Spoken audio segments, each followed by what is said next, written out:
guys, I'm Pixel Dan, and today we've got an early look at the new DC Multiverse Bizarro figure from Mattel.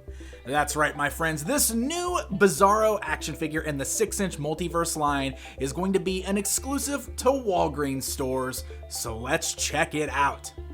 As you can see, the figure does come packaged in the standard DC Multiverse window boxes that we've seen on a lot of the recent DC figures from Mattel, but with one silly little twist.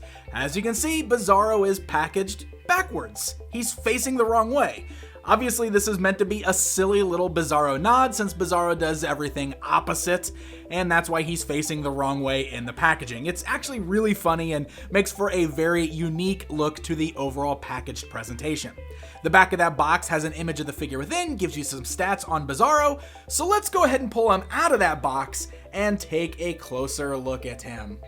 So as you can see, we've got him standing here, and we'll bring in the tape measure so you can see that the figure stands actually about 6.5 inches tall. He is a bit of a taller figure here. And right out the gate, I want to point out one thing that is going to be the downfall of the silly backwards packaging. If you look right here on his torso, I've got a paint error. I've got some red paint kind of blotched on there that is not scraping off. So while I do think it's really funny that they packaged them backwards, it's a fun little nod for Bizarro, it is going to cause problems sometimes where you can't inspect the figures and buy the best one in the stores. Unfortunately, paint detail mishaps like this are just a normal thing. They happen sometimes.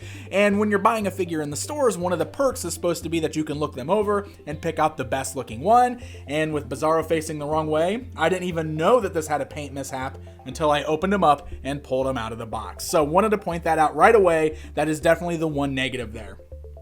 So as you can see, it's a really nicely colored figure. I actually really like the colors on here quite a bit. Real bright reds, bright yellow on the belt.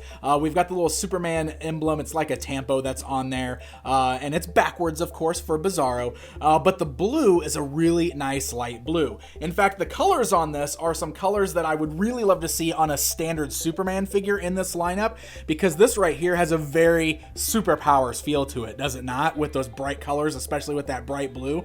And also with this cape. Look, he's got a cloth cape, and this is like classic style little C-ring cape that clips around the neck there. So it definitely has a very nostalgic vibe to it. You can see it's also got the yellow backwards S shield there on the back of the cape. Now I'm of two minds of the cloth cape. I mean, sometimes I do think the plastic ones look better, but the plastic ones can definitely hinder the articulation. Sometimes the cloth ones look good, but also it's really hard to make cloth sit the right way in the smaller scale here. And the C-clamp really bunches up around the neck there. So I think really it's gonna be up to the purchaser of the figure whether or not you like the cloth capes or you prefer the plastic capes. It's really going to be in the eye of the beholder on this one here, but it's definitely got that very vintage feel to the overall cape design. I do really like the sculpt of the face there. It's a very nice sculpt. Got some really nice paint detail in there that's kind of got a bit of a dry brushing going on so that his skin looks very crackly in that gray color. And the same thing is done on the hands there. It has that nice dry brushing on there.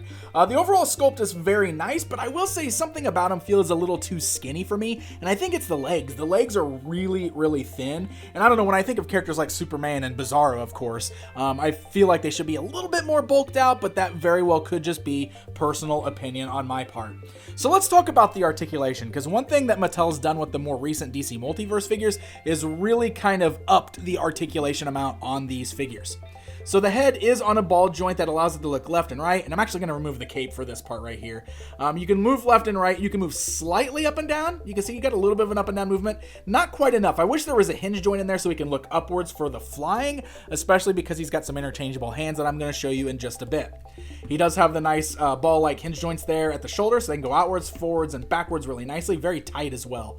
Swivels at the bicep, standard single joint at the elbow there. You do have the swivels at the wrist. You've got the torso ab crunch, just like that.